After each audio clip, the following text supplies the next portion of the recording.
Hello everyone. ఈరోజు parkinsonism గురించి discuss చేసుకుందాం. ఈ పార్కిన్సోనిజం అనేది బ్రెయిన్‌లో డోపమిన్ అనే కెమికల్ నిల్వలు తగ్గిపోవడం వల్ల వచ్చేటువంటి ఒక నరాల జబ్బు.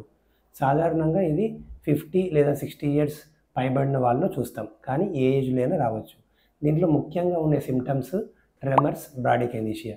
ట్రెమర్స్ అంటే చేయి గానీ, కాలు గానీ వణకడం లేదా తల వణకడం గానీ ఉండడం. బ్రాడికైనీషియా అంటే మనం చేసే రెగ్యులర్ యాక్టివిటీస్ లేదా తినడం కానీ, స్నానం చేయడం కానీ, నడక కానీ ఇవన్నీ బాగా స్లో అయిపోతాయి. నడచడానికి ముందు 5 నిమిషాలు పట్టేది ఇప్పుడు 10 మినిట్స్ అదే డిస్టెన్స్ కవర్ చేయడానికి తీసుకుంటారు.